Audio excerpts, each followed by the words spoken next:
E aí, meu amigo, boa noite. Você tá bem, meu querido? Muito frio por aí?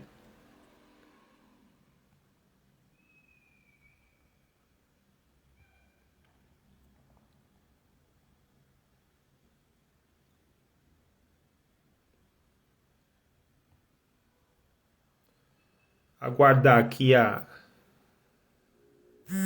nossa convidada.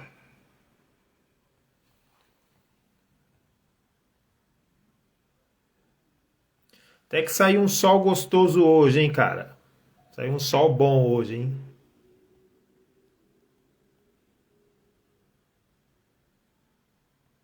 Tava gostoso. Não curto frio, cara. Não me sinto bem com frio. Frio não é pra mim. Não sei se é porque eu sou muito magrelo, mas não rola não, hein? Não rola não. Hoje tá de boa, tá aqui em São Paulo. Tá onde? Meu amigo Leandro, satisfação, meu querido. Alegria.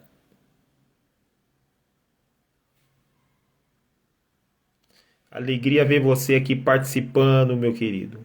Vamos interagir um pouco.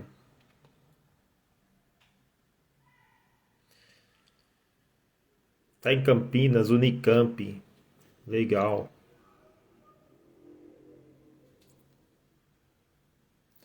Satisfação total. Minha amiga Meg já chegou. Boa noite, Meg.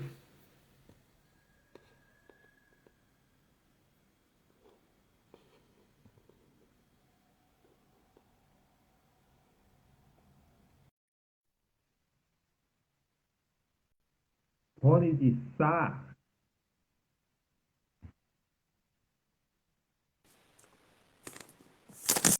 Oi, Olá. Paulo, tudo bom?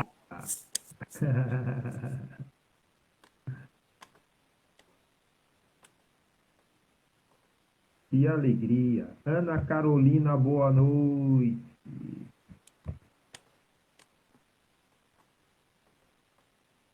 César, boa noite. Bruna, boa noite. Tudo bem, Meg? Tudo bem, e você, como é que você tá?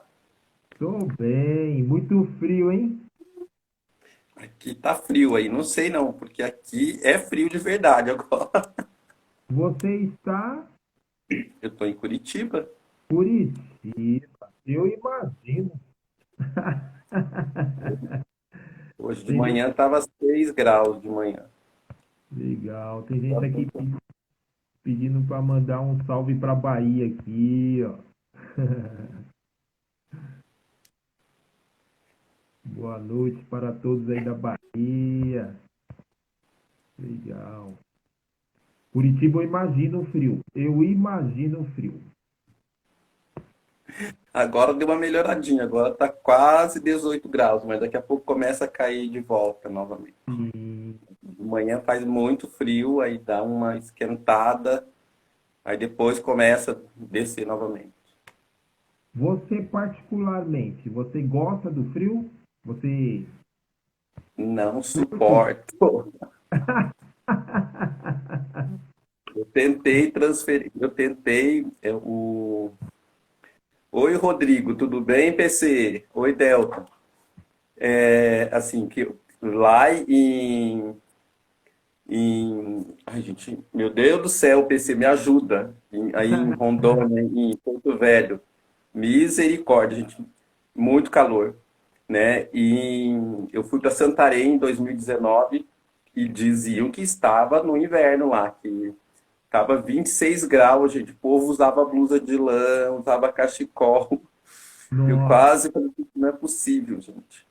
Né? E na Bahia, quando eu fui para um evento lá em agosto, a temperatura mais baixa que eu peguei lá foi 22 graus, assim, sabe? Era final de julho, início de agosto. né? E o povo vendendo cachecol lá na UFBA. Gente, eu falei, meu, o que que é isso, sabe? E o povo usa cachecol em Salvador. Nossa, Então, Santarém, assim, eu tenho saudade. Assim, foi muito legal, um evento de sociologia, antropologia. sim, Ontem, por acaso, eu conversei com um professor da Universidade Federal do Macapá, que a gente vai fazer um trabalho em parceria com uma professora da Universidade de Pelotas, gente. Então, assim, tá bem legal, assim, sabe? Né? sim. Então, acho que de cada vez que a gente viaja, assim, a gente consegue construir algumas pontes, assim, para pensar gênero, raça, enfim, né, de forma interseccional. Legal. Muito bom, né? É um prazer tê-la aqui, né, nessa live. Eu sempre tive a intenção de convidá-la, né, para a gente participar, para a gente gravar. Meus alunos precisam conhecê-la, meus alunos precisam conhecê-la. A nossa sociedade precisa ouvir você, Beck. Precisa ouvir seus relatos, suas experiências, suas vivências, né? A gente precisa de uma transformação, de uma mudança aí, né? A gente precisa de uma mudança. Então, é, nós precisamos ouvir essas vozes, né? Nós precisamos ouvir. Hoje nós temos voz e vez. Olha o Romário aí, ó. Você vê, Cleide?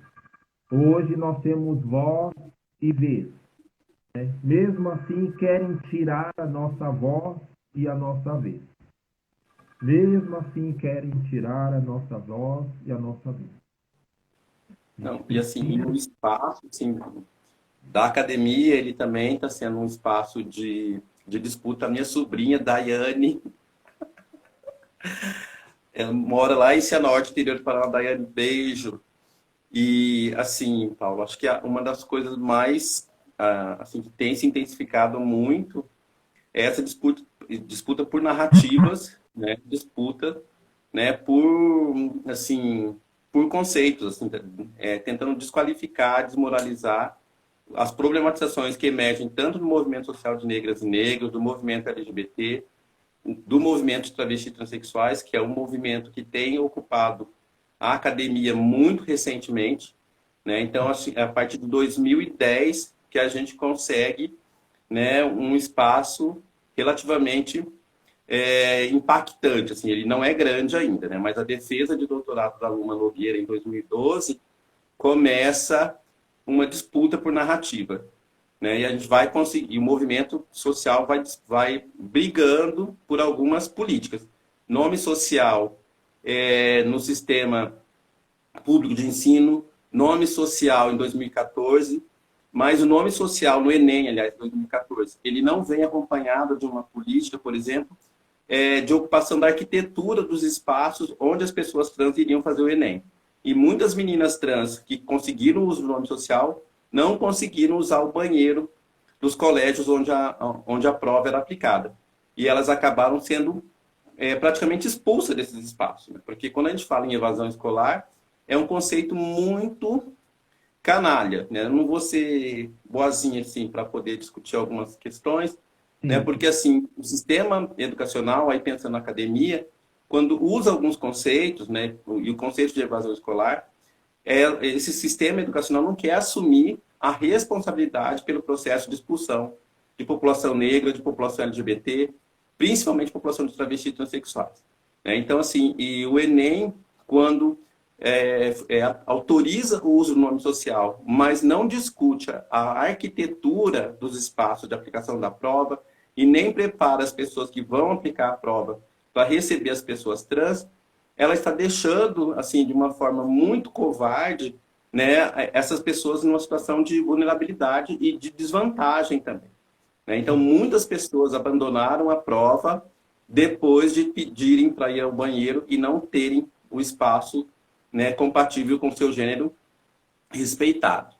Né? Então, assim, são essas questões. E para a gente, assim, e a partir de 2015, principalmente, e depois de 2017, quando eu defendo meu doutorado, né, em 2018, a Adriana Salles defende o doutorado, aí a gente a gente não consegue mapear quantas pessoas trans estão no doutorado agora, estão no mestrado, quantas pessoas conseguiram fazer mestrado e doutorado, né? Mas essa ocupação da academia, ela vai desencadear uma disputa muito grande, porque a gente era sempre a cobaia, a gente sempre era as informantes, né? Então, as pessoas cis heterossexuais, elas nos interpelavam para saber, né, de questões que elas queriam colocar nos seus trabalhos acadêmicos com uma linguagem inacessível para a gente, né, com narrativas e com problematizações que não eram interessantes a respeito importantes para a gente, falavam de nós sem a nossa presença.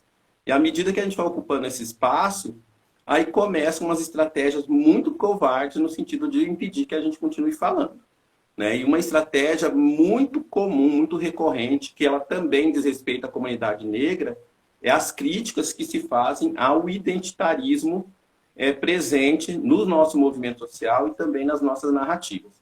Como se uma pessoa branca, cisgênera, heterossexual, não fosse marcada por identidades, né? E uma identidade, identidades construídas a partir do privilégio, né? Um privilégio que permite que elas circulem por todos os espaços, que elas falem de todos os assuntos, que elas falem, inclusive, por todas as pessoas, né? Então, isso a gente precisa ficar atentos e atentas e não cair em armadilhas teóricas e em concepções metodológicas que estão aí para tentar nos derrubar. Só que é aquela história, meu amor, como já disse a Luana da Lapa, travesti não é bagunça, né? E ninguém vai ficar deitando na nossa frente, a gente vai cantar canção de ninar para eles, né? Então, pensando na Conceição Evaristo, né, que a gente vai ter que tumultuar os sonos injustos da Casa Grande, a gente não vai cantar para eles dormir. E a nossa produção, de fato, né? A nossa escrita, que não seja para o sono, né? De ninar deles, seja para incomodá-los, né?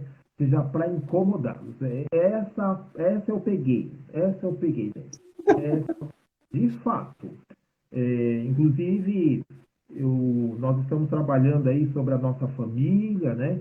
Que nasceu no quilombo ali em Minas Gerais, um pequeno quilombo, né? Então, nós estamos dialogando aí com os relatos dos mais velhos, né?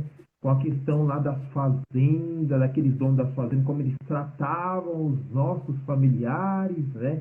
E eu tenho feito contato com os filhos dos donos das fazendas e eles falam sobre os negros de lá. Eles relatam sobre os negros de lá, né? E eles relatam da forma deles, né? E eles estão contribuindo também para essa escrita. Eles estão contribuindo também. Eles estão trazendo relatos, eles estão contando algumas histórias, mas eu estou indo nessa pegada. Não é para... Então, assim, Paulo, porque assim, eu tenho assim, algumas questões, assim, eu trabalho muito com a Yorokeu Yumi, que é uma nigeriana, né? Ela trabalha com... Ela questiona, né, o conceito de gênero que opera nas sociedades marcadas pela diáspora, e ela discute o conceito de família também, né? Então, assim, ela traz assim vários exemplos, né, de organização familiar, e no Brasil também, durante o regime escravista, o conceito de família nuclear não é um conceito que emerge do continente africano, é uma imposição colonial, né? Então, essa questão essa imposição da monogamia também como uma característica que deva ser aplicada a todo mundo também não faz parte da maioria das populações originárias aqui das Américas e nem também da maioria das populações africanas que foram trazidas na condição de escravizado. Eu tenho um artigo chamado Sim, eu aceito, né, conjugalidade durante o regime escravista no Brasil, e eu vou pensar justamente essa questão. Inclusive, o conceito que aparece em muitas narrativas do período colonial é o modelo de família expandida, né? E um modelo de família que não passa necessariamente pela consanguinidade das pessoas, né? Então, assim, quando você for trabalhar esse modelo de família, é fundamental, né, que você faça um deslocamento pensando, né, isso mesmo, né, o amor romântico, Bruno. O Bruno é meu aluno aqui na Biológicas, né, o amor romântico é uma forma de opressão, é uma forma de exploração, principalmente das pessoas do gênero feminino, e principalmente aplicado às mulheres cisgêneras heterossexuais, que elas são colocadas na condição de trabalhadoras, mas elas não são remuneradas por esses trabalhos, né? Então a gente precisa pensar esse conceito de família, né? A Yoronkei Oyumi, ela tem um livro que agora está sendo muito acessado no Brasil, que é A Invenção das Mulheres, não é um livro tão recente dela assim, e opera justamente nessas dinâmicas de poder, inclusive, dentro dessa lógica, né? Porque, assim, uma pensadora negra estadunidense do século XIX, ela não foi, ela não passou por um letramento formal, ela era uma oradora muito respeitada, a Sojourner Truth, e ela faz uma afirmativa muito pontual. Primeiro, ela questiona a categoria mulher como categoria biológica, né? Ela pergunta, né, em 1851, durante uma convenção de mulheres brancas, que ela ocupa esse espaço. E ela pergunta: acaso não sou uma mulher? E ela vai falando da divisão social do trabalho. E ela, enquanto mulher negra ex-escravizada, ela exercia papéis que naquele momento e para aquela sociedade racista, escravagista, machista, eram ocupações masculinas. E ela dizia que o fato dela arar, plantar, colher e tudo mais não fazia dela menos mulher que as outras mulheres que não faziam esse trabalho. E uma outra afirmação dela, Paulo, é justamente com relação, né, a esse processo colonial em que os homens negros acabam reproduzindo uma lógica de opressão machista imposta pela colonialidade, né? E ela faz uma afirmação bem potente. Os homens negros aprenderam com os homens brancos a serem uma espécie de amos, inclusive com suas companheiras, né? Então isso a gente precisa debater, a gente precisa enfiar o dedinho na ferida para saber em que medida também, né, a gente rompe com a colonialidade quando a gente discute racismo e denuncia as opressões racistas, mas ignora o debate de gênero, né? Quando a gente ignora o debate de uma forma interseccional, que para a gente é tão caro e tão necessário para a gente entender essas dinâmicas de opressão. Muito bom, Meg. A minha atuação é nas escolas públicas, né? Estou como professor. Eu confesso para você, Meg, para todos que estão aqui, que eu particularmente já fui participante, né, de atitudes preconceituosas, né? Eu já fui participante das práticas maldosas. Aqui até então, Meg, era naturalizado e ainda é naturalizado e ainda é naturalizado. E a gente precisa provocar, né? Dentro desse contexto, Meg, eu particularmente eu não tinha acesso à leitura, né? Não tinha acesso a leituras sobre a questão de gênero, né? Sobre a questão das culturas, das religiões, não tinha acesso. Conforme, né, eu fui estudando, eu fui percebendo as realidades, as mudanças, né, que vinham ocorrendo, as transformações que estavam ocorrendo, e inclusive muitas pessoas se inquietam, né? Não era assim. Como, né? Como? E assim, as pessoas elas se incomodam de uma tal forma, né? De uma tal forma, elas não querem desconstruir. Elas foi já de uma forma naturalizada, né? E para quebrar isso, para desconstruir isso, demanda.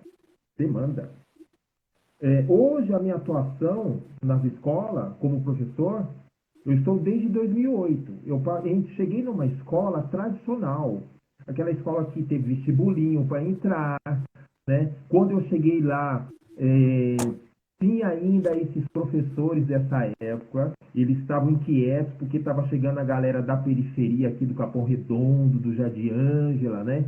Porque essa escola é no centro, mais no centro ali de Santo Amaro. Eles estavam incomodados porque a periferia estava indo para essa escola, e nessa escola não estudava pessoas das periferias, da favela. Então eles já estavam incomodados com as pessoas diferentes, eles estavam incomodados com as pessoas diferentes, com os negros. Eles estavam incomodados com os negros. E eu cheguei ali, negro, da periferia, ouvindo aquilo dos professores. Então teve todo um embate, toda uma discussão. Eu percebi essa contradição, né? Eu percebi essa contradição e essa inquietação desses professores. Alguns começaram a reivindicar algumas coisas, né? A escola não pode permanecer assim, a escola não pode permanecer assim, porque as pessoas chegavam da periferia com suas culturas, tinha muitos homossexuais. Eles estavam inquietos. Eu, particularmente, eu peguei várias situações ali complicadas. Mas o que me pegou foi um professor racista, machista, homofóbico. Eu, particularmente, tive várias conversas com ele. Várias conversas. E quando eu estava chegando na escola, eu comecei a questionar como um professor agir desse jeito, pensar desse jeito. Ele lecionando para pessoas negras, lecionando inclusive para homossexuais ali. Como o professor pode agir dessa forma? Hoje, Mac, eu, você e muitos que estão aqui, nós abraçamos as causas humanas. Nós estamos tentando refazer esse mundo, né? Construir um mundo ético, né? Nós estamos refazendo. Isso vai demandar, nós temos gente aqui participando aqui, Mac, que é Então, evangélico. Pode falar. então, Paulo, assim, a grande dificuldade, muitas vezes... Oi, Luzia. Luzia é minha cunhada lá de Maringá. A família está entrando. Eliane Maio, da UEM também, professora maravilhosa, discute gênero, enfim. Né? O Alessandro Mariano, do MST, também estava aí. O Heráclito, lá da Universidade Federal do Rio Grande do Sul, enfim.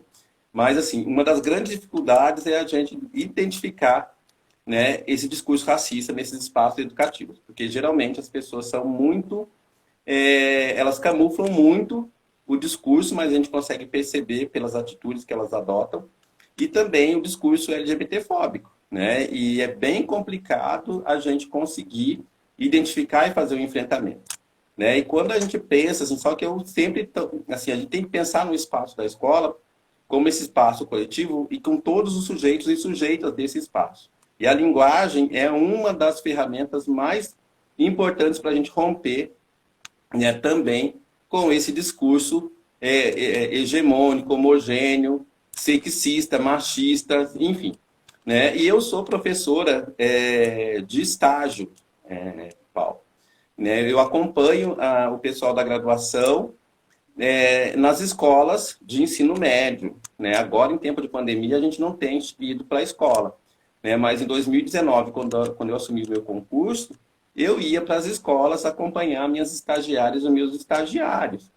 Né? E assim, era um acontecimento quando a travesti negra chegava na escola, né? E teve uma situação muito engraçada, porque era uma escola de EJA, né? Que as minhas estudantes, as minhas estagiárias, os meus estagiários já estavam na escola há meses, né? Fazendo esse acompanhamento. Né? E eu ia a cada 15 dias, porque eram 4 turmas, né? Eram 4 grupos de estágios, em 4 colégios diferentes.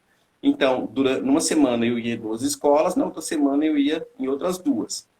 E nessa escola eu já fazia uns 3 ou 4 meses que eu estava indo, né, quinzenalmente. E eu chego uma noite lá para poder conversar com a pedagoga, ela estava em sala, uma professora me viu, e ela estava colando um cartaz, estava grampeando um cartaz. E ela ficou muito incomodada porque eu estava na porta da sala da pedagoga. Aí ela saiu do cartaz dela, ela olhava e depois voltava para o cartaz, olhava para trás, até que ela tomou coragem, desceu do cartaz, desceu da cadeira que ela estava em cima colando o cartaz, foi perguntar o que eu queria, o que eu estava fazendo ali. Eu falei, eu estou esperando a fulana de tal, né, a Janete, que era pedagoga e coisa e tal. Aí ela me olhou assim, a Janete? Eu falei, é a Janete. A pedagoga? Eu falei, é a pedagoga. Quase que eu falei, meu, não escutou da primeira vez que eu falei? Aí ela olhou, voltou lá pro cartaz dela. Continuou, depois ela desceu de novo. Mas você quer falar o que com a Janete? Eu falei, é um assunto que eu tenho que resolver com a Janete. Você vai fazer matrícula? Você é aluna de EJA? Eu falei, não, eu não sou aluna de EJA, eu sou professora. É a mulher, o quê? Você é professora? Eu nunca te vi aqui. Eu falei, você não vai me ver aqui, minha querida, porque eu sou professora na Universidade Federal do Paraná. Prazer, eu sou a doutora Meg Rayara, professora adjunta na Universidade Federal do Paraná, professora credenciada no programa de pós-graduação em educação e coordenadora do Núcleo de Estudos Afro-Brasileiros. A mulher, ela só não desmaiou porque acho que ela ficou com vergonha. O cartaz que ela colocou, né? Oi, Martim. Gente, o Martim é do Chile, gente. O Martim é olha só. E o cartaz, ela ficou tudo torto, sabe? E, cara, assim, ou seja, o que ela estava me dizendo? Esse espaço não é para você, sabe? Existe uma hierarquia, né? E o máximo que você pode, a experiência máxima que você pode vivenciar nesse lugar é numa condição menor, né? Então, assim, e essas hierarquias, Paulo, elas estão presentes nos discursos racistas e homofóbicos desses professores, nos discursos transfóbicos, que vão naturalizando, como você coloca, essas hierarquias e essa distribuição de poder. Porque esses meninos e essas meninas, negros e negras, e LGBTs, eles não serão estimulados a continuar estudando. Eles serão convencidos, né, por uma norma da cisgeneridade branca heterossexual, e a cisgeneridade é um dispositivo de poder, né, vai operar numa perspectiva de convencimento de que essas pessoas não podem estar ali na escola. Sabe? Então, assim, quando eu ocupo o meu espaço como professora, eu ocupo de uma forma política. Além de ser uma teórica, além de ser uma pesquisadora respeitada, de ser uma intelectual, sabe, muito respeitada. Hoje eu recebi um convite para participar de um evento em novembro, em Atlanta, nos Estados Unidos, para discutir a diáspora negra, sabe, em pé de igualdade com professores e professoras de várias partes do mundo, sabe? E essa conquista se dá a partir da minha produção e com salto, Bruno, de salto, porque o meu salto tá ali, ó. A gente não coloquei, não dá para ver. Eu não vou ir para a live sem o meu salto, mas ele tá aqui, ó, sabe? Porque meu salto é político, né? E assim, Paulo, e esse convite, sabe, é decorrente de um trabalho muito bem feito, de um trabalho muito consistente, né? E que também, e dos enfrentamentos que eu faço, sabe? Porque, assim, o Muniz Sodré, que é um teórico negro, brasileiro, cisgênero, heterossexual, que trabalha muito com a questão da religiosidade de matriz africana, ele fala do mito do vampiro, né, que incide sobre a população negra, que as pessoas olham e não se reconhecem em lugar nenhum, porque o vampiro, ele olha no espelho, ele não tem reflexo. Então, muitas crianças, muitos adolescentes negros e negras crescem sem ter um espelho, né, positivo dentro desses espaços educacionais. A gente folha os livros didáticos e as representações maiores, as representações mais recorrentes de população negra, é sempre sofrendo maus tratos ou exercendo funções menos importantes. Se apaga a nossa participação de forma positiva na nossa história, né, por conta de reafirmar essas hierarquias de raça e de gênero também. Sabe? Então, assim, e quando a gente ocupa esse espaço de forma positivada, a gente tem que ter esse comprometimento com essas gerações que estão chegando, né? Então, assim, eu sei assim, eu não sou uma pessoa inocente, eu não sou uma pessoa ingênua, no sentido de achar que está tudo resolvido, né? Que ter passado num concurso público, né? Que ter conseguido, ter feito um doutorado, ter passado num concurso público, ter sido empossada como professora adjunta, sabe? Ser coordenadora de núcleos dos afro-brasileiros, ser a coordenadora dos consórcios de NEABs da região sul, sabe? Isso é uma conquista que, do ponto de vista pessoal, é importante. Mas eu não posso ser a única, sabe? Porque é muito ruim, né, chegar em determinados espaços e eu sou a única pessoa trans, eu sou a única pessoa negra, sabe? E não é isso que eu quero, né? Eu quero chegar e me reconhecer em outros corpos, eu quero me reconhecer em outros discursos, em outras narrativas. E durante a minha vivência escolar, eu não tive nada disso, sabe? Eu passei por um sistema educacional extremamente opressor, né? Então, eu terminei o ensino médio sem ter construído uma única amizade, sabe? Não ter uma única pessoa para dizer, olha, essa pessoa é minha amiga e né, essa pessoa faz parte de uma história, sabe, de acolhimento. E só no final do ensino médio, no segundo e terceiro ano, que eu tive o reconhecimento por parte de uma professora de física e química. Foi a pessoa que me convenceu a continuar estudando. A Maria Ana Miller, uma mulher de ascendência alemã, loira, quase assim, sabe, muito branca, branca, branca mesmo, mas uma pessoa que viu em mim qualidades que os outros professores não viam. Porque eles não me viam como gente, eles me viam como o viadinho preto, pobre da escola. E é assim que a escola, que essa escola que você está narrando, né, olhava para esses meninos e meninas que você, né, acolheu com a sua posição, com a sua postura e com o seu enfrentamento. Muito bom, Meg, esse seu relato, né, sua vivência aí, eu sinto a ausência de alunas trans e travesti na escola. De verdade, eu dou aula nas periferias, dou aula na favela, eu dou aula nas comunidades mais pobres aqui de São Paulo. Capão Redondo, Jardim, eu sinto a falta delas. E quando tem, eu percebo que elas são ignoradas, que elas são deixadas de lado. Elas são deixadas de lado.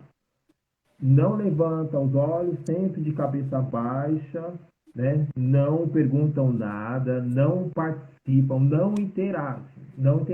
Mas eu tive experiências lindas. Eu não sei, eu convidei uma para estar aqui, eu acho que ela não conseguiu entrar. Tive experiências lindas. Eu acolhi, né?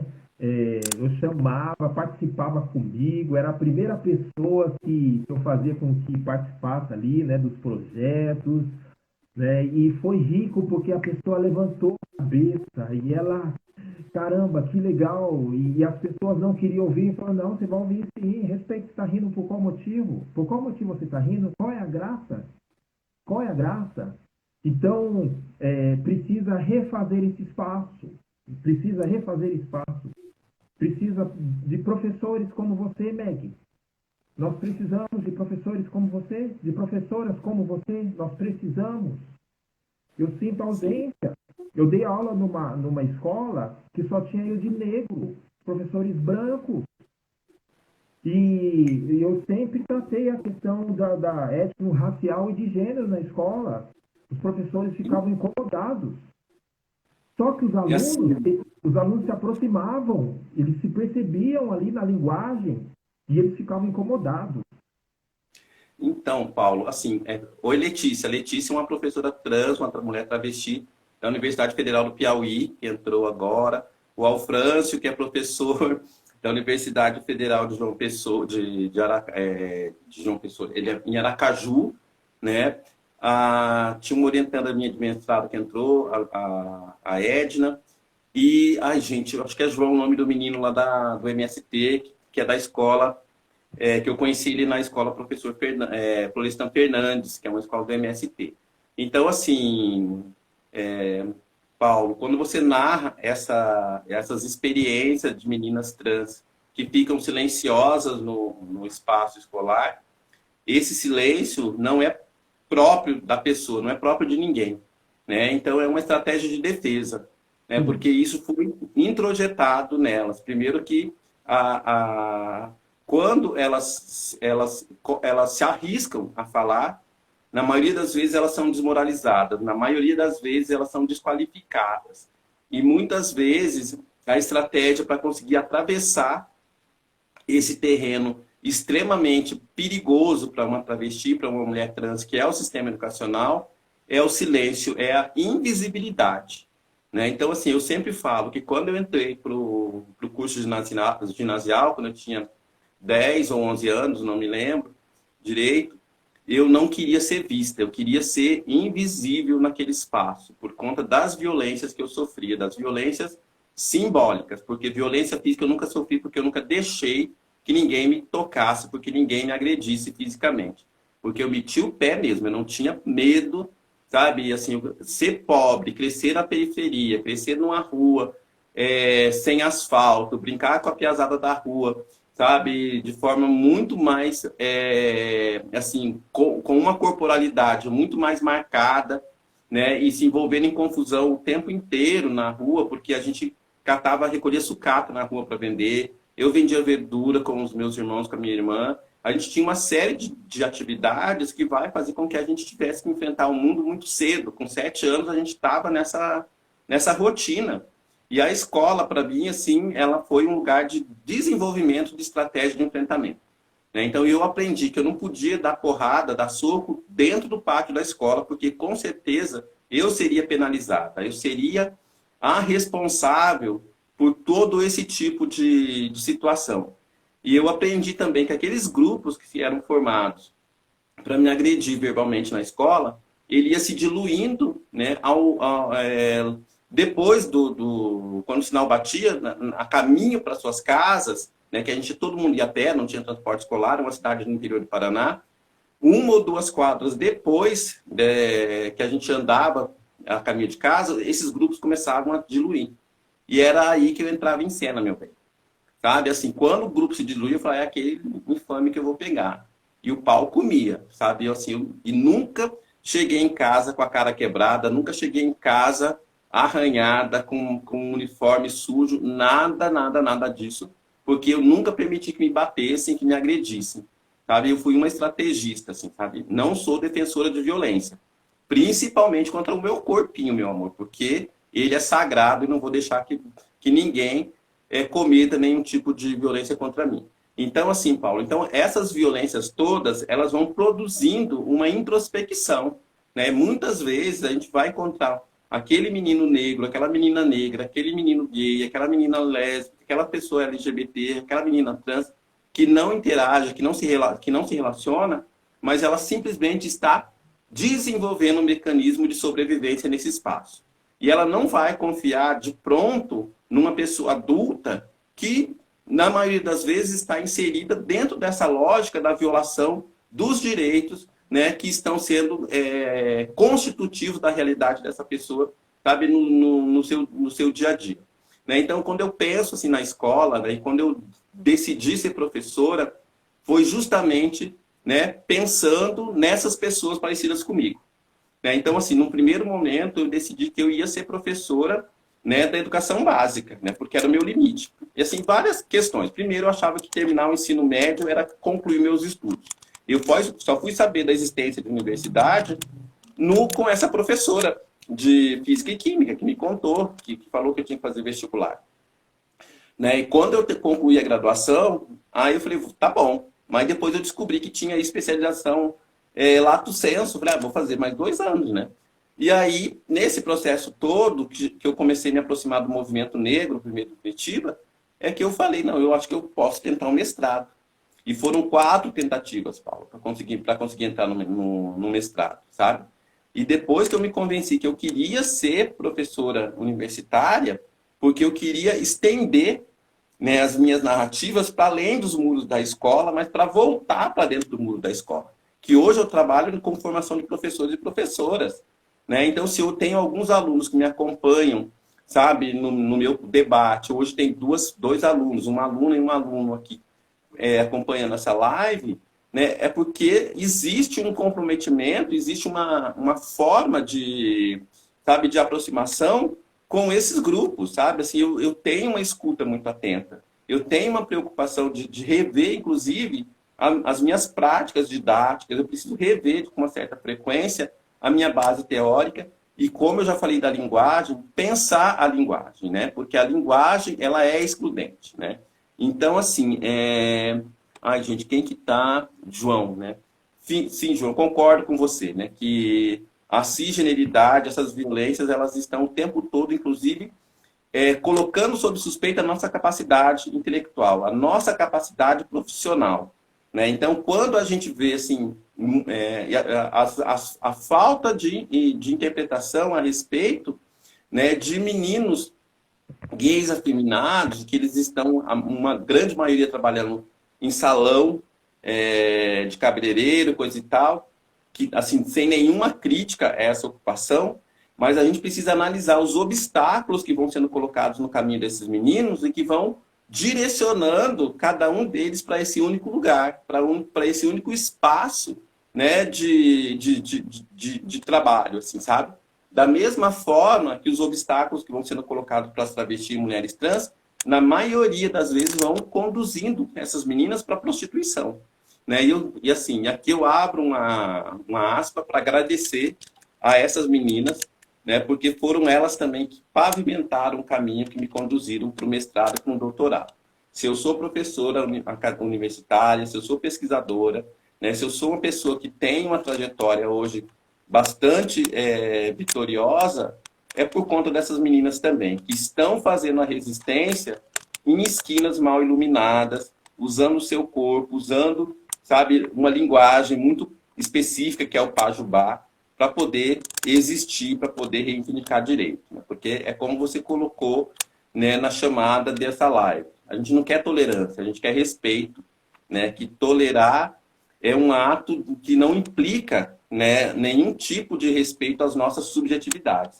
Não implica nenhuma troca, não implica, sabe, que a gente nenhuma garantia de permanência nesses espaços também. Eu acho que é mais ou menos assim. Esses conceitos que precisam ser discutidos também, né? A gente fala muito, inclusive projetos nas escolas sobre tolerância, né? Tolerância. Até então, Meg, eu não consegui entender também. Tolerância, não, é interessante trabalhar, fazer um projeto de tolerância na escola.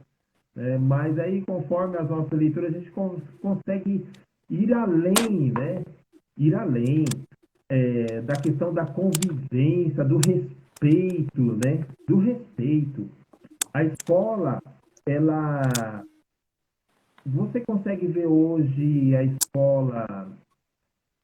que houve uma mudança na escola, que ela provém um espaço de reflexão hoje. Você consegue olhar assim, não sei se você visita a escola.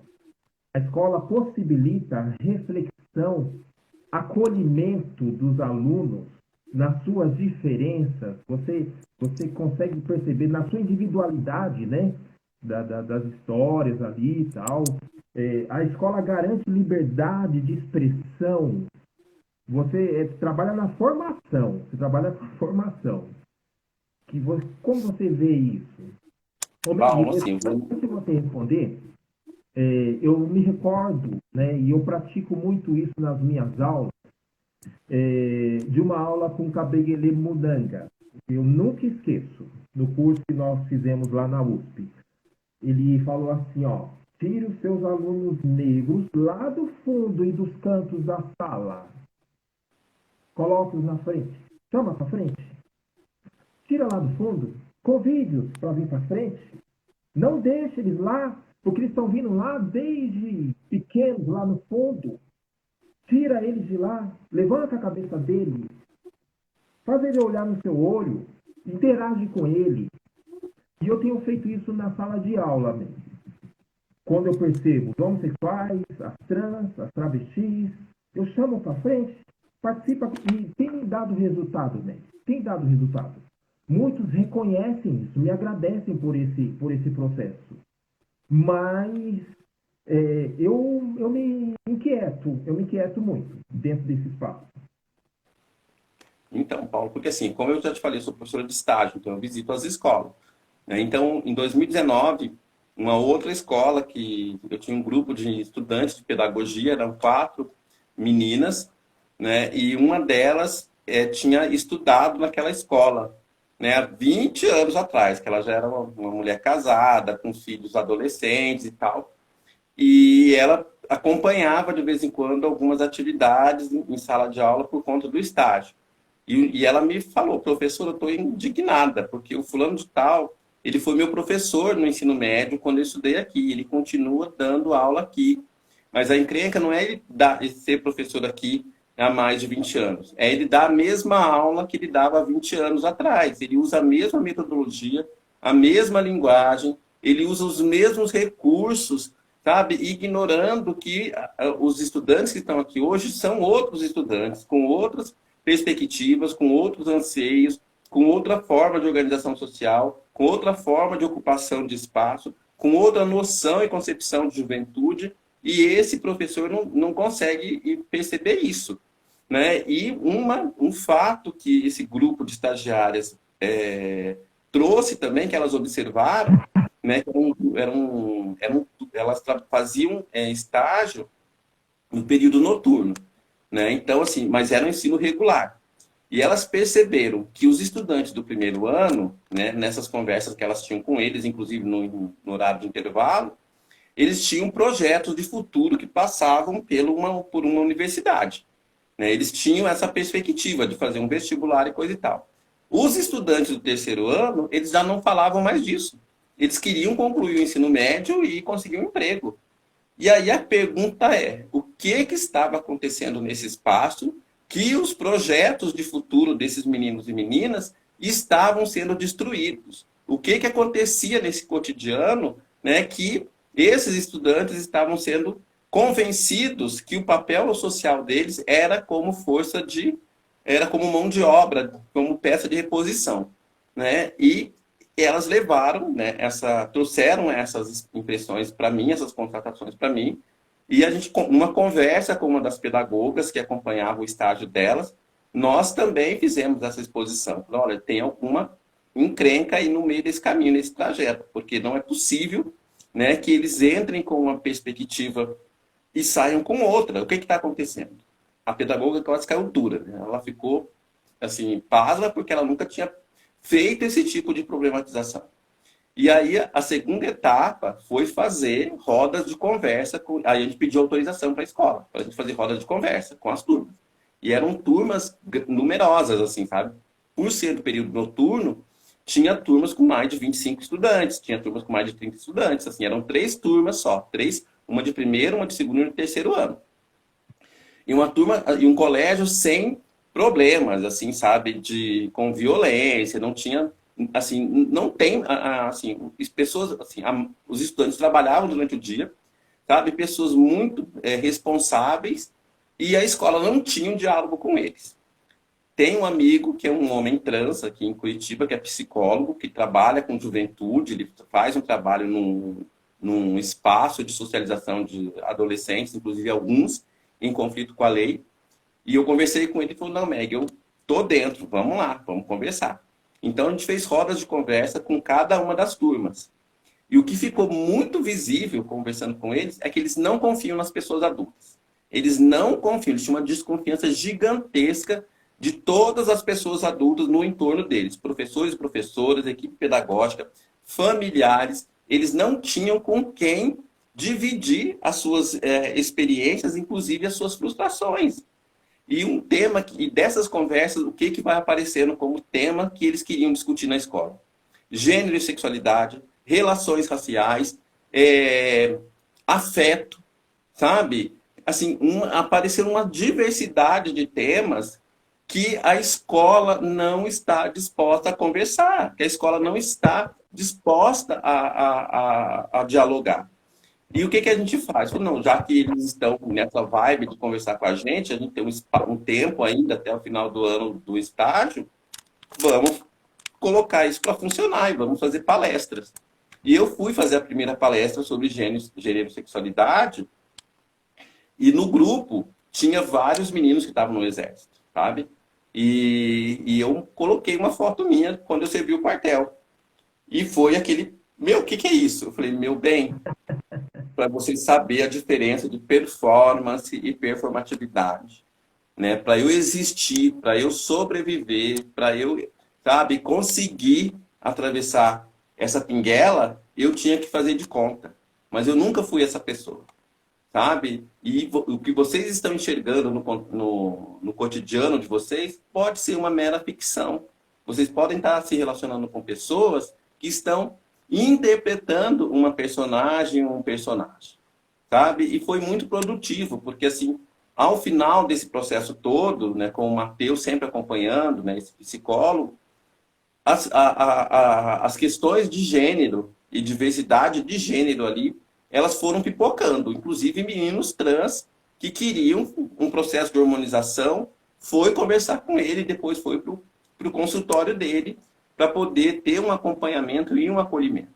Sabe? Então, o que está faltando nas escolas, Paulo? Primeiro, é uma escuta atenta de professores e professoras, respeitar os estudantes e as estudantes como sujeitos e sujeitas de direito, não interessa a faixa etária desses estudantes. Isso tem que começar lá na educação infantil. A criança precisa ser estimulada a reivindicar os seus espaços. Porque ali na educação infantil a gente já começa a identificar as hierarquias de raça, as hierarquias de gênero. As crianças brancas são informadas que elas são superiores às crianças negras. As crianças, as meninas são informadas que elas são subalternas em relação aos meninos. Crianças que são LGBTs, elas são patologizadas, elas são conduzidas para um consultório de um psiquiatra, de um psicólogo, para que elas passem por um processo de reformulação, de reordenação das suas identidades de gênero. Então, a escola ela precisa parar de ser essa escola polícia, essa escola juíza, essa escola igreja, essa escola que aterroriza a vida das pessoas, sabe? Porque, assim, o meu aluno que estava aqui há pouco na sala, eu acho que não sei se ele está aqui ainda, né? O Bruno, que a gente discutiu um texto, né, só falando sobre educação em direitos humanos, e a conversa foi muito produtiva com a turma toda, que é uma turma de ciências biológicas, para pensar a falta de diálogo dentro do espaço escolar. Né? Porque, assim, quando eu converso com esses estudantes da graduação, né, e um grupo de pessoas muito jovens que saíram do ensino médio recentemente, as memórias são muito, elas ainda são muito quentes ainda. Eles trazem essas experiências da escola e muitas experiências muito ruins. Né? E um dos alunos que eu tive no semestre passado, que ele era do curso de matemática, ele já é uma pessoa um pouco mais velha, que deve ter acho que 35 anos, se não me engano. Durante as nossas aulas, que eu trago todas essas questões para pensar a organização do trabalho pedagógico, ele foi muito honesto, né? E ele dizendo que durante muito tempo ele também era um sujeito LGBTfóbico, ele também era um sujeito machista. E ao final de um processo, né, dessa disciplina, ao final dessa nossa disciplina, aí ele, assim, um dos trabalhos que ele fez que me tocou muito ele escreveu crônicas, né, a respeito dele, da relação dele com o sistema educacional e da relação dele enquanto homem branco, cisgênero, heterossexual, com outras pessoas que até então, né, ele considerava menor. E uma das coisas que me deixou muito emocionada foi ele buscar, né, um contato com um dos irmãos dele, com quem ele tinha rompido há alguns anos. Né, ele deixou de uma forma muito nebulosa, né, o porquê que ele tinha rompido com o irmão, mas eu entendi porque o irmão é homossexual. Né, e ele foi fazer um meia-culpa, fazer um pedido de desculpas para esse irmão, por conta das babaquices dele. Babaquices que foram estimuladas também no sistema educacional. Né? Quando as atividades propostas elas são generificadas, quando os estímulos são generificados, quando um menino afeminado resolve jogar futebol, ele é desacreditado, ele é achincalhado. Né? Quando uma menina trans não pode usar o banheiro da escola, né? Quando o menino trans também não pode usar o banheiro da escola, e tudo isso está assim, e tudo isso não é discutido de uma forma adequada. Por isso que, assim, eu acredito muito no poder transformador da educação. Como você já se colocou, né, que o teu processo, né, de rever posturas e discursos também passa por um processo de formação docente, um processo de formação enquanto homem, sabe? Tudo isso é importante, sabe? Mas eu sou muito otimista, Paulo. Assim, eu acredito muito que a gente consiga construir um espaço mais democrático, um espaço mais acolhedor. É isso aí. O Leandro aqui, ele é aluno da USP, História faz História, ele é parceiro nosso nos projetos nas escolas, né? Trabalha com os direitos humanos, e ele falou aqui, ó, se Meg fosse uma orientadora, eu consideraria voltar a pensar em mestrado. mas hoje acho que me preservar da academia, espaço desgastante ainda. Mas, Leandro, eu sou orientadora de mestrado, sim, bebê. Eu tenho dois orientandos, dois meninos trans que estão comigo no mestrado, uma menina trans que está comigo no mestrado. Eu tenho dois meninos gays no mestrado comigo, um branco e outro negro. Um menino e uma menina cis hétero, os dois são negros, e essa menina, inclusive, ela é de Cabo Verde, na África, e tem uma orientanda lésbica cis, né? Então, assim, eu tenho um grupo bastante potente, né? E, assim, e a minha relação com eles é nesse sentido, é da conversa, é do diálogo, né? Eu acho que é assim que a gente tem que produzir conhecimento, e porque se for de uma forma impositiva, não vai funcionar, sabe? Hoje eu tive uma conversa bastante produtiva com um orientando de TCC, né, que foi a nossa primeira conversa agora, né, porque ele entrou agora nessa turma que está começando agora, que começou no mês de maio. Um menino gay com deficiência, né, física, né, que é da letras, português, e ele quer discutir diversidade sexual na escola, sabe?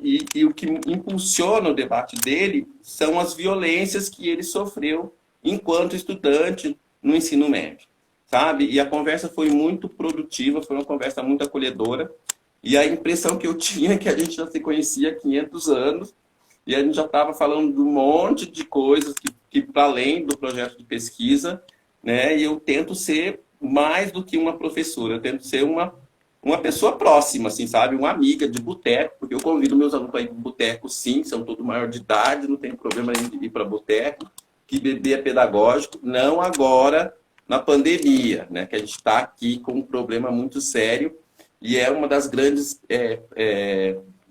tristezas que a gente não consegue terminar um semestre, a gente não consegue concluir uma disciplina numa roda de samba, num bar conversando, né? Porque tudo isso que a gente discute em sala de aula, a gente consegue memorizar, a gente consegue problematizar, a gente consegue tensionar em outros espaços, né? E pensar também, Leandro, que a academia não é o único lugar que produz conhecimento, tá? O conhecimento ele é produzido em todos os espaços. A gente precisa ter uma postura de respeito com essas pessoas que não são acadêmicas, né? Porque muitos estudiosos de relações étnico-raciais trabalham com a categoria de intelectual orgânico, que são os intelectuais, as intelectuais negros e negras, que não passaram por uma formação acadêmica, mas que têm muito conhecimento. Se a gente pensar nos griots, nas griots que estão por aí no Brasil afora, em comunidades quilombolas, nos terreiros de candomblé, sabe, nos grupos de capoeira, nos maracatus, sabe, nos reisados, tudo isso a gente precisa respeitar, sabe? Eu acho assim, eu sou uma pessoa muito flexível, eu não sou uma pessoa assim arrogante, não sou PH deusa, não sou, né? Sou contra alguns espaços da universidade, algumas arquiteturas, inclusive, que tem sala de aula, tem estrado, né? Para a gente ficar num plano mais elevado, que eu acho isso muito bizarro. Absurdo, absurdo. É muito absurdo, mas num campus novo aqui da UFR, onde eu leciono, colocaram o estrado, que eu quase caí duro. Eu falei, gente, o que é? Um palco? Né? A gente vai bater cabelo? Sabe? Então, assim, eu acho bem bizarro isso, mas a minha postura, Leandro, e venha fazer mestrado aqui, eu sou do setor de educação, a minha linha é diversidade, diferença e desigualdade social. Nós temos cotas para pessoas trans, para pessoas negras, para pessoas com deficiência, para quilombola, comunidade ribeirinha, pessoas surdas, né?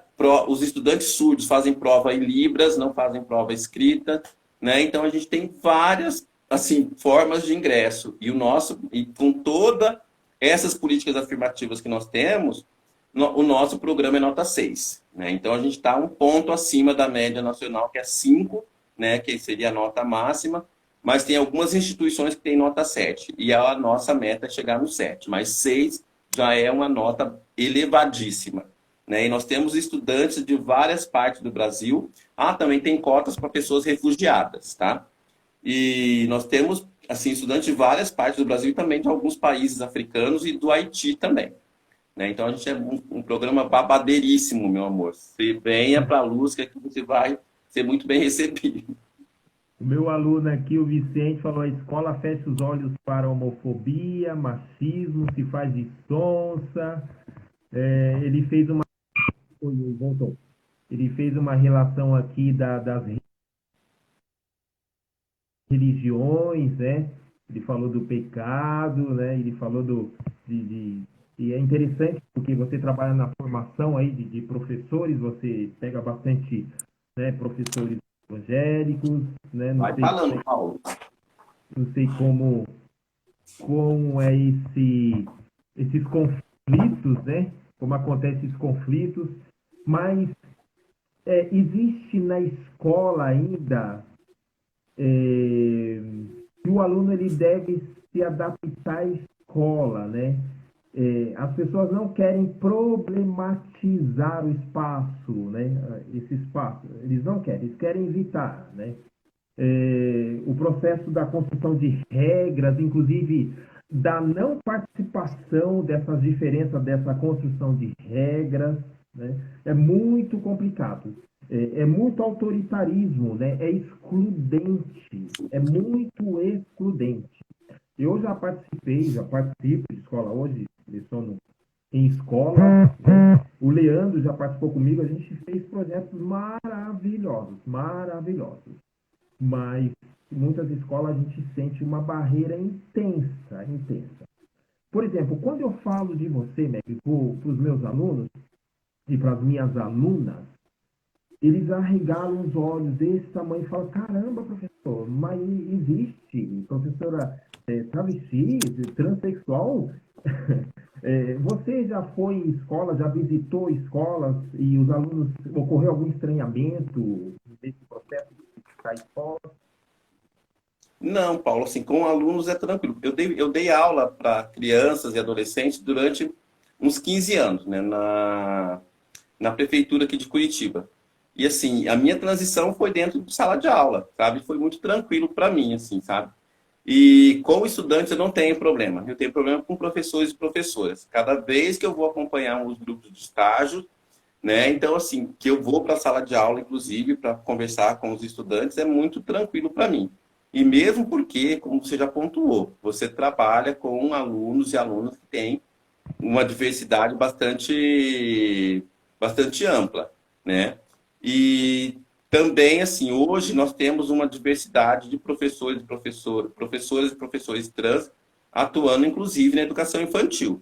Eu tenho um orientando de mestrado, né, o Luiz Miguel, que é um menino trans, ele é professor de educação infantil, sabe? Eu tenho um aluno negro, gay, que também é professor de educação infantil, sabe? Então, trabalhar com criança e adolescente não é problemático. O problema maior está localizado nas pessoas adultas, né? Então, isso para mim, é tranquilo, assim, sabe? Sempre que eu vou para as escolas, sempre que eu tenho assim, tanto é que quando eu assumi o meu concurso, a minha chefa falava: Meg, se você tiver algum problema, você traz para o departamento que a gente vai intervir. Eu falei: minha querida, pode ficar sossegada, que os problemas que eu tinha, eles já, assim, eu tiro de letra, porque eles me acompanham a vida inteira, não vai ser nada novo para mim. Né? Então, assim, Paulo, eu não tenho problema nenhum de ir para a sala de aula, para ir para a escola, não tenho nenhum problema, porque eu sei o que me espera em cada um desses espaços. Tanto é que eu acompanhei um grupo de estagiárias que a diretora era uma freira católica, né? E ela era uma pessoa muito preconceituosa mesmo, uma pessoa muito difícil. Nunca conversei com ela, nunca troquei uma palavra com ela, né? Mas eu demarcava meu espaço, meu bem, porque assim, quando eu ia para a sala da pedagoga para acompanhar minhas estagiárias, esse acompanhamento ele não é muito demorado, é de 15 a 20 minutos, às vezes 30 minutos. Mas quando eu percebia essa freira, né, ela não vinha na porta da sala, ela ficava na janela da sala da pedagoga, do lado de fora. Quando eu via a freira, eu falei: daqui não sai, meu amor. Você quer falar com a pedagoga, vai ter que falar comigo aqui dentro. E teve situação que eu fiquei 1h30 naquela escola. E a freira não entrou. Eu falei: vai morrer de frio, bebê, porque a travesti está aqui, esse espaço me pertence, esse espaço me cabe. Né? O conceito de escola pública tem que ser público para todo mundo, sabe? Não é para pessoas brancas, cisgêneras, heterossexuais. E os sujeitos e as sujeitas que compõem a escola, sabe, familiares, estudantes, corpo docente, equipe pedagógica, administração, enfim, pessoal dos serviços gerais e a comunidade do entorno, ela é muito plural, ela é muito diversa. Mas quem tem falado por todo mundo é sempre o mesmo sujeito, que é esse sujeito branco, cisgênero, heterossexual, que inclusive que escolhe, né, o que vai ser trabalhado nos currículos. Né? E quando a gente tem uma possibilidade de produzir deslocamentos, a gente faz isso. Né? Então, os meus alunos e alunas de graduação, os meus orientandos de mestrado e doutorado, de mestrado, os meus orientandos e orientandas, de mestrado, doutorado, ele não estou orientando, né? A minha expectativa é que quando eles estiverem trabalhando como professores e professoras, é que eles tenham uma postura acolhedora, uma postura democratizadora, sabe? Porque, e que sejam pessoas pessoas empoderadas, né? Porque eu sei que elas vão enfrentar muitos problemas por conta dessa postura, mas elas também não têm que recuar, não tem que baixar a cabeça para ninguém, não. Sabe? Eu acho que eu estou conseguindo fazer um trabalho bem legal. Legal, Meg. Nós já estamos aqui já 1 hora, não vou tomar mais muito seu tempo. Nós vamos fechando aqui. Está participando aqui a minha colega Silvane, doutora Silvane. Ela trabalhava lá na Secretaria da Educação, formação de professores, o trabalho dela referente aos quilombolas, parceira, deixa eu ver mais quem. Tem muita gente aqui participando.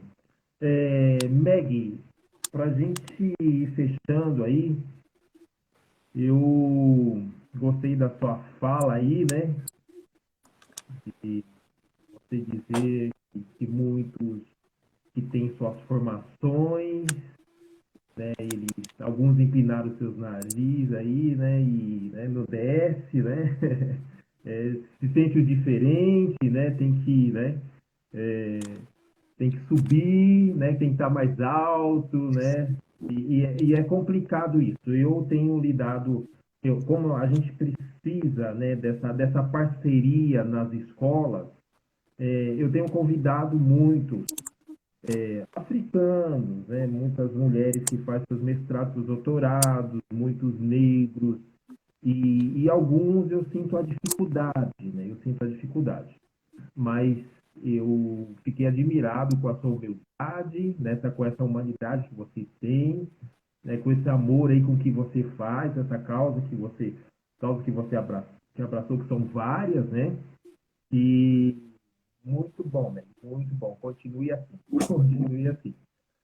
Paulo, eu só quero fazer antes da gente terminar, só quero fazer a propaganda dos meus livros, né? Que essa aqui é a minha tese de doutorado, né? Porque teve uma pessoa que você falou, acho que é o Vicente, né? Sobre questão religiosa e tal. Sim. O nome da minha tese é O Diabo em Forma de Gente, Resistência de Gays Afeminados, Viados e Bichas Pretas na Educação, né? Que eu discuto esse processo de demonização, né? Que incide sobre os corpos negros, LGBTs, mas principalmente a bicha preta, né, que é um menino gay afeminado, né, e trago também a minha trajetória enquanto estudante e também enquanto professora, né, e a ideia é discutir realmente enfrentamento, é discutir resistência, porque violência a gente sabe como que funciona, violência a gente sabe tá calejada já. E o outro livro que eu publiquei o ano passado, que é Nem ao Centro Nem à Margem, Corpos que Escapam às Normas de Raça e de Gênero, que eu vou fazer um debate sobre travestilidade negra, sobre educação, discuto infância, né, que eu tenho pensado muito nas infâncias que não são hegemônicas, né, e pensando nas infâncias de crianças negras que são tratadas como infâncias potencialmente perigosas e também nas infâncias trans. Né, e sempre trabalhando de forma interseccional, pensando, né, os marcadores que incidem sobre nossos corpos. Porque uma pessoa não é só Eu não sou só uma travesti, eu sou uma travesti negra, eu sou uma travesti candomblessista, eu vim do interior do Paraná, eu vim de um nível de pobreza muito, muito, muito, muito grande. Cheguei em Curitiba com uma mala de roupa e um salário mínimo, sem saber sair da rodoviária, e tinha um objetivo que era estudar, que era terminar, fazer uma graduação, como eu já pontuei.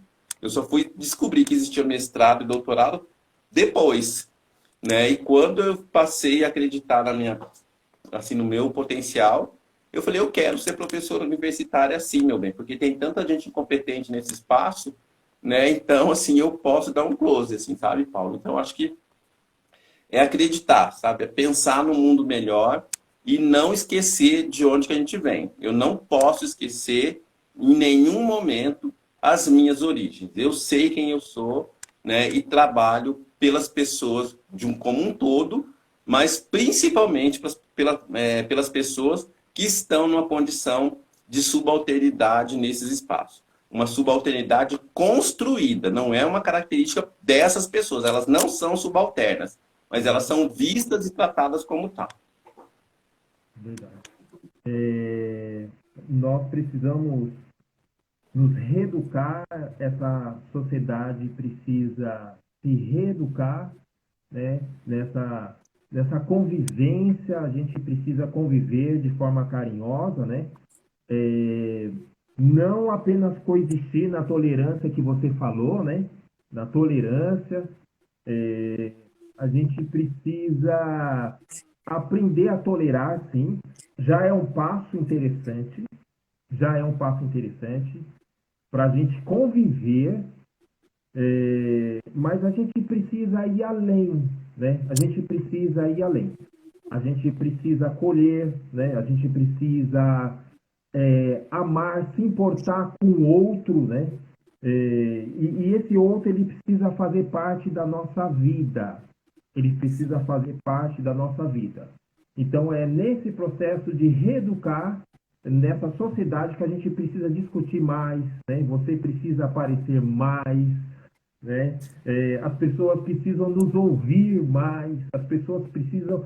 Tem gente, né, que fala, não, não, absurdo, o Paulo conversando com uma travesti, não acredito, eu não acredito. E se eu te contar que teve pessoas que estranharam e se inquietaram. Não, isso é coisa, Paulo, assim, isso é o tipo de coisa que não me assusta, né? Porque quando eu tomei posse aqui na UFPR, os ataques que eu sofri nas redes sociais foram os mais diversos, sabe? Eu, assim, e com essas pessoas, meu bem, sabe, eu coloco elas no bolso, porque os argumentos que elas têm são os mais ultrapassados, são os mais frágeis, né? E quando uma pessoa ela é bem resolvida consigo mesma, seja ela com relações éticas, morais, sexuais, enfim, ela não se incomoda com a existência alheia. Mas toda pessoa que tem algum problema consigo mesmo, ela precisa, de alguma forma, destilar o seu veneno contra alguém, né? Mas assim, quanto mais ela fala, ela não está revelando nada de mim, ela está revelando a respeito dela própria, a respeito do caráter dela, da limitação dela, enfim, porque falar mal de alguém é sempre um perigo, né? Porque ela está se desnudando, ela está se apresentando de uma forma extremamente perigosa e ela não se dá conta disso, sabe? Então são pessoas que também têm um limite intelectual bastante visível, sabe? E quando eu posso ser didática, eu sou, mas também quando exige uma ação mais incisiva, eu vou tomar essa ação incisiva. E também perguntei várias vezes para alguns sujeitos na rua que me tentaram me desmoralizar. Falei, meu, esse ataque que você produziu para mim, tá, e agora? Você me xingou, o que muda na tua vida? Teu pau cresceu quantos centímetros? Você ganhou aumento no seu trabalho? Sabe? Você ficou mais bonito? O que aconteceu de tão importante na tua vida para te motivar a produzir esse ataque? Você só continuou sendo uma pessoa mais babaca do que você era e correndo o risco de responder um processo por crime de transfobia, porque eu não tenho problema, sabe, de chamar a polícia em qualquer hora do dia, em qualquer lugar, denunciar pessoas, porque isso também é um processo educativo, também isso é um processo que a gente precisa fazer uso de uma forma rotineira, porque as pessoas elas vão passar a repensar o que elas falam quando elas sentirem uma dor no bolso, quando elas tiverem que pagar um advogado, quando elas tiverem que pagar as custas de um processo, sabe? E assim por diante. E outras coisas que eu tenho acompanhado com alguns amigos e amigas é elas pegarem esses ataques pelas redes sociais, investigar quem é a pessoa, descobrir onde que a pessoa trabalha e mandar os prints para as empresas, né? E, sabe, assim, são ações bastante educativas, Paulo, são ações pedagógicas que dão bastante resultado, sabe? E é isso que a gente tem que fazer, meu bem. Que Legal. travesti não vem ao mundo passeio, meu amor, que a gente não nasce, a gente estreia. Show. O meu amigo Fernando aqui, professor, ele está pedindo o seu sinal de Libras. Se você tem um sinal em Libras. Assim, ó. É assim. Aí, Que é Fernando. o meu sinal é por causa do salto, Paulo, e do barulho, Ah, porque não é qualquer salto que eu uso. É um salto que tem que fazer barulho, porque eu sempre falo, eu quero ser vista da lua. Quando eu chego na universidade, todo mundo sabe que a travesti chegou, porque é barulho que eu estou fazendo. Sim, sabe? Eu quero que as pessoas me enxerguem do outro lado da rua, porque eu não sou baixinha, eu sou uma pessoa alta, e com um salto 12, 10, meu amor, eu fico parecendo um coqueiro, né? Então, assim, e é assim que tem que ser, porque eu ocupo esse espaço, né? Porque o meu corpo, ele também é um discurso, né? Que onde eu passo, meu bem, eu vou, assim, disparando, né? Uma série de tensionamentos, né? E, assim, uma coisa que eu também aprendi, Paulo, eu não tenho preguiça, eu não tenho preguiça, né? Então, assim, é isso mesmo, Adriano. A gente chega chegando, meu amor, porque, assim, e capacidade também a gente tem, o que falta é oportunidade, né? Então, hoje, quando eu falo que eu tenho esse grupo de orientandos no mestrado, é porque as pessoas também confiam em mim. As pessoas sabem do meu potencial e sabem, né, do comprometimento que eu tenho com esse espaço, né? Eu acho que é isso, bebê. muito bom. Isso aí, Meg. Nós exigimos respeito. Respeito. Você tolera, mas respeita. Exigimos respeito. Estamos no mundo ético, né, refazendo o mundo velho. Refazendo o mundo velho. Então, Muito bem. venha É e isso. nos respeite e cola com a gente aí que vocês vão aprender bastante. Adriano, meu amor, saudade, né? Então, acho que assim, a gente precisa, assim, várias pessoas conhecidas aí na live, Paulo, e eu acho assim que todo esse tipo de ação, ela é importante, né? Todo tipo de ação que a gente faz, seja virtualmente, seja presencialmente, seja no bar, né? E assim, eu tenho uma gratidão enorme pela Escola Florestan Fernandes do MST, me colocou em contato com pessoas maravilhosas, né? E aqui denunciar o assassinato do professor Lindolfo, um menino gay do MST aqui do Paraná, morto de uma forma brutal, né, no último dia 30 de abril, né? Foram presas 3 pessoas, né? Mas assim, é um assassinato daqueles para a gente não poder esquecer nunca e saber que os nossos corpos eles são corpos matáveis, são corpos que estão na mira dessas pessoas fascistas e esse contexto atual para a gente potencializa esse perigo que a gente está vivendo, tá? Muito obrigada pela oportunidade, obrigada pela Eu que agradeço. conversa, né? Espero que no nosso próximo encontro a gente consiga fazer presencialmente e depois que a gente consiga tombar no boteco, meu amor, tá? Beijo grande, Paulo. Meg, um grande abraço, um grande abraço. Beijão. Tchau para todo mundo. Obrigado, meu filho. Valeu, gente. Valeu.